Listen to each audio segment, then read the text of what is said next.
नमस्कार प्यारे साथियों, मैं हूं अमजद रज़ा और आप देख रहे हैं जीनियस हेल्प। हिजाब का जो मुद्दा है वो पूरी दुनिया में एक बड़ा सेंसिटिव मुद्दा बन चुका है। कहीं पर भी हिजाब से रिलेटेड अगर कोई बात होती है, कोई मसला हो जाता है या कोई भी एक छोटी सी बात निकलती है तो वो पूरे देश दुनिया में छा जाती है। हमारे भारत में भी पिछले दिनों, यानी मैं बात कर रहा हूँ जनवरी 2022 की, जब हरियाणा के अंदर उडुपी में कुछ लड़कियों ने कॉलेजेस में हिजाब पहन करके एंट्री ली, जिसके कारण एक बहुत बड़ा बवाल क्रिएट हुआ पूरे भारत में। हरियाणा के अंदर तो बहुत ज़्यादा प्रोटेस्ट हुआ और फिर मामला जो है खिंच करके कोर्ट तक गया और वहाँ से फिर हिजाब को बैन किया गया और उसके लिए फिर कानून बनाए गए भारत में। उन सब चीज़ों से आप वाकिफ़ हैं, मुझे पता है। मैं ये बताना चाह रहा हूँ कि अभी हाल ही में एक और बड़ा सेंसिटिव मुद्दा हिजाब को लेकर के उठा है, जो कि इंडोनेशिया के अंदर से आया है।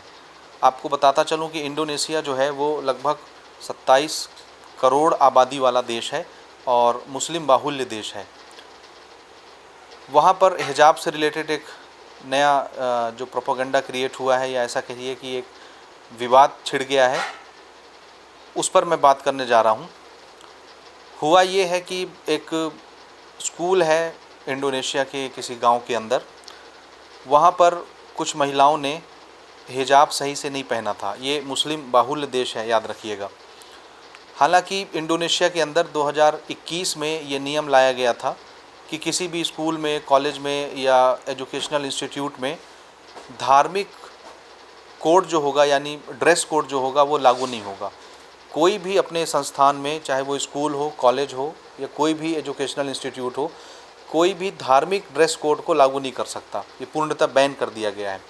लेकिन चूंकि वो मुस्लिम बाहुल्य देश है तो वहाँ नियम बनाने के बावजूद भी कुछ ऐसे कट्टरपंथी विचारधारा के लोग मौजूद हैं जो इस्लामिक तौर तरीक़ों पर और इस्लामिक जो पहनावा होता है, गेटअप होता है, ड्रेस कोड होता है, उस पर बहुत ज़्यादा जोर देते हैं। यही कारण है कि कुछ लड़कियां जो थीं एक पर्टिकुलर स्कूल की, उन्होंने हिजाब पहन रखा था लेकिन सही ढंग से नहीं पहन रखा था। सही ढंग से न पहनने के कारण ये बात उस स्कूल के एक टीचर को इतनी खल गई कि उसने उस स्कूल की लगभग 14 स्टूडेंट्स, 14 लड़कियां जो हैं, 14 गर्ल्स जो हैं, उनको पार्शली उनका हेड जो है वो शेप कर दिया, यानी सिर मुड़वा दिया, ऐसा कहेंगे। और जैसे ही ये बात मीडिया में आई तो अब आप समझ रहे हैं हिजाब का जो मामला है बहुत ज़्यादा सेंसिटिव है। पूरी दुनिया में ये खबर जो है वायरल हो गई इंडोनेशिया की। हालांकि बाद में उस स्कूल के हेड मास्टर ने जो है पूरे स्कूल की तरफ से अपनी इन गतिविधियों पर माफ़ी मांगा, उन लड़कियों से भी माफ़ी मांगा, उनके परिजनों से भी माफ़ी मांगा और उस टीचर को तुरंत निलंबित कर दिया गया। लेकिन ये जो मीडिया में बात आ गई, ये पूरी दुनिया में फैल गई।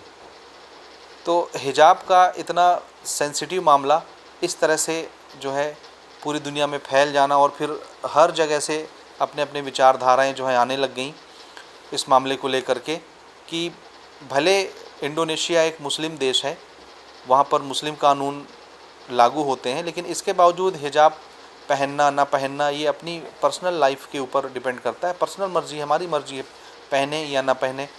देखिए, इस्लाम के अंदर हिजाब पहनने पर काफ़ी ज़ोर दिया जाता है, ये बात तो बिल्कुल सच है।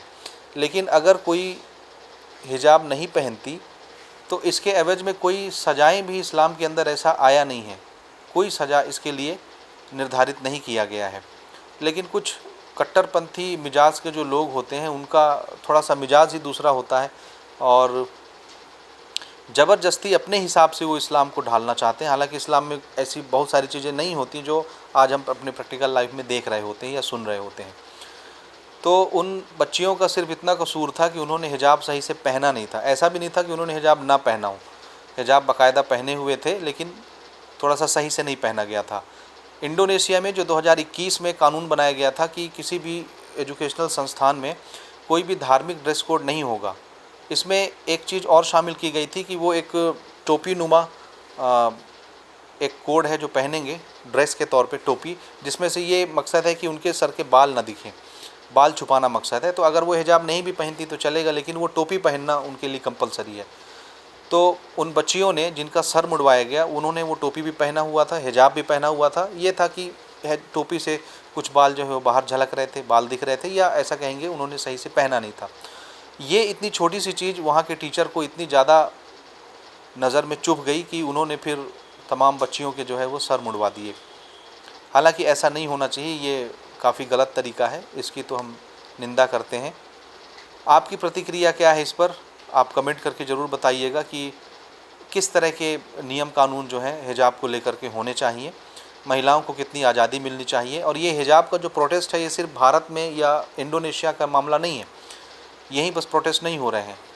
जितने लगभग मुस्लिम कंट्रीज़ हैं, जैसे ईरान को देख लीजिए, ईरान में ये मुस्लिम बाहुल्य देश है, इसके बावजूद वहाँ की बहुत सारी महिलाएं जो हैं हिजाब को लेकर के प्रोटेस्ट करती हैं, उसके ख़िलाफ़ जो है धरना प्रदर्शन होता है, और बहुत ज़्यादा बवाल अभी ईरान के अंदर मचा हुआ था। एक महिला ने अमीनी नाम की एक महिला थी, जिन्होंने हिजाब पहनने से इनकार किया, तो उनकी इतनी ज़्यादा पिटाई की गई कि उनकी मृत्यु हो गई। और इस बात से फिर बहुत सारे महिलाओं में जो है आक्रोश पैदा हुआ, और फिर प्रोटेस्ट का सिलसिला शुरू हुआ कि हमारी मर्ज़ी, हम हिजाब पहने न पहने। कोई ऐसा कानून नहीं है, ना सरकार ना इस्लामिक कानून, कि हमको बाध्य कर सके कि हम हिजाब पहने। तो इस तरह से जगह जगह पर हिजाब को लेकर के प्रोटेस्ट होता रहता है, लेकिन प्रोटेस्ट होने का मतलब ये नहीं है कि फिर ज़बरदस्ती किसी को आप हिजाब पहनाएंगे, और अगर वो पहनने से इनकार करेंगे तो फिर कहीं उनके सर मुड़े जाएंगे, या उनको मारा पीटा जाएगा, या उनको जान से मारा जाएगा। ऐसा तो बिल्कुल नहीं होना चाहिए, इसकी हम निंदा करते हैं। तो इस वीडियो को बनाने का मकसद ये है कि हम सिर्फ उन डिटेल्स पर बात करना चाहते हैं कि जो सोशल मीडिया पर ज़्यादा वायरल होती हैं। और चूँकि हिजाब का मसला इतना पेचीदा हो गया है कि ये लगभग हर सोशल मीडिया की ज़ीनत बना हुआ है, जो भी न्यूज़ चैनल है उस पर ये बढ़ चढ़ करके चल रहा है। तो रियलिटी क्या है उस पर थोड़ा सा डिस्कशन होना चाहिए।